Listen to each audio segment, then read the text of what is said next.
आज संयुक्त बैठक हुई है। ये एनडीए की बैठक थी जिसमें राष्ट्रीय लोकदल के और भारतीय जनता पार्टी के सभी समर्पित और जिम्मेदार कार्यकर्ता शामिल हुए हैं। एक समन्वय बैठक थी क्योंकि अभी तक हम लोग जो है विपक्ष में थे, अब हम लोग एनडीए का परिवार है।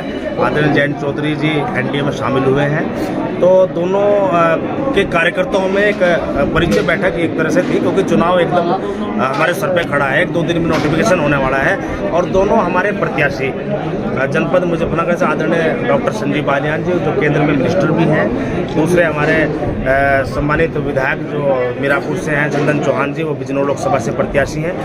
दोनों लोगों को कैसे हमें भारी मतों जिता के भेजना है उसकी एक रणनीति भी तय हुई है और एक दोनों लोगों के, दोनों कार्यकर्ताओं के, दोनों पार्टी कार्यकर्ताओं के एक परिचय बैठक की। ठीक है, इसे उतारने का काम करना ऊपर लोकतंत्र में वोट के माध्यम से ही होता है सब चीज। 24 का चुनाव हमारे सब पर 1-2 दिन में नोटिफिकेशन होने जा रहा है, तो मैं विशेषकर अपने दलित वर्ग के लोगों से कहूंगा, कहीं हम पहुंच पाएंगे कहीं नहीं पहुंच पाएंगे। क्षेत्र बहुत बड़ा है, अधिकतर आप लोग बीच में पूरी कोशिश करेंगे आप तक पहुंचने की, लेकिन मैं आप लोगों से अनुरोध करना चाहता हूं अपने भाई के सम्मान के लिए एक वोट जो है एनडीए गठबंधन आदरणीय संजीव बालियान जी, छोटे भाई चंदन चौहान जी के और यही सबसे बड़ा एहसान होगा। तो मैं ज़्यादा न कहते हुए, क्योंकि काफ़ी समय हो गया है और बहुत सारी बैठकें लंबी बातें बनती होंगी, चुनाव के समय ज़्यादा लंबी बात नहीं करनी चाहिए, और तो मैं तो अपनी बात को यही सब विराम करूँगा। पुनः आप लोग धन्यवाद करते हुए और चुनाव में उम्मीद करता है सरकार से उस वर्ग का सम्मान है। और जहां तक मेरी निजी जानकारी है, 75 साल में विशेषकर पश्चिम उत्तर प्रदेश में किसी भी व्यक्ति को, दलित समाज के किसी भी व्यक्ति को आज तक कैबिनेट मंत्री नहीं बनाया गया। इसका पूरा श्रेय आदरणीय जयंत चौधरी जी को जाता है, आदरणीय हमारे माननीय मुख्यमंत्री जी को जाता है, आदरणीय हमारे प्रधानमंत्री जी को जाता है। उनकी सोच को जाता है,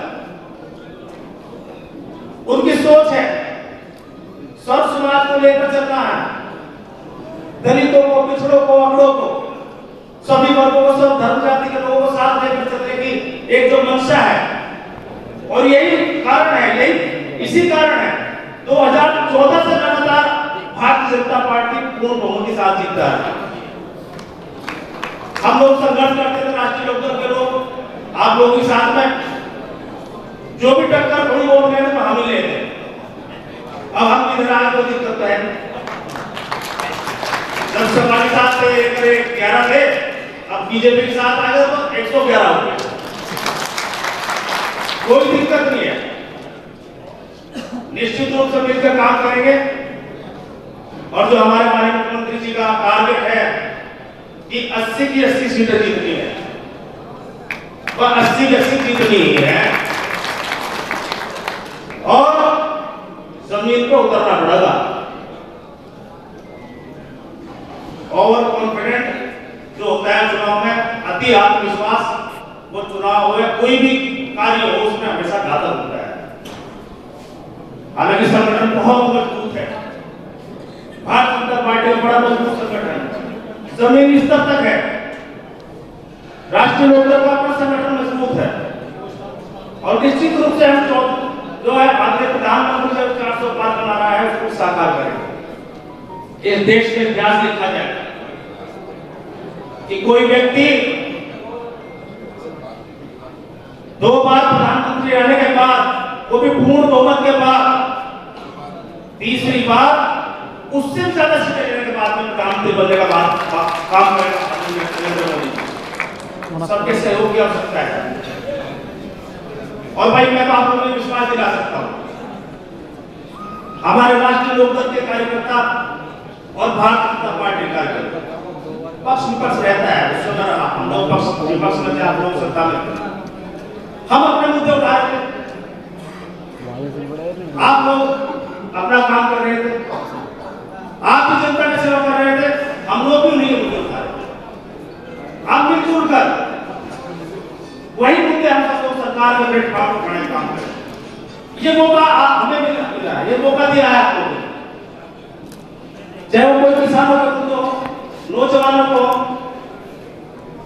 दलितों का, वंचितों को, पिछड़ों के, हर एक कोई दिक्कत नहीं है।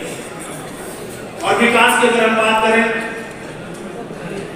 जब से भारतीय जनता पार्टी की सरकार देश में आई है, उत्तर प्रदेश में आई है, मुझे पता लगता तो नक्शा बदला हुआ नजर आता है।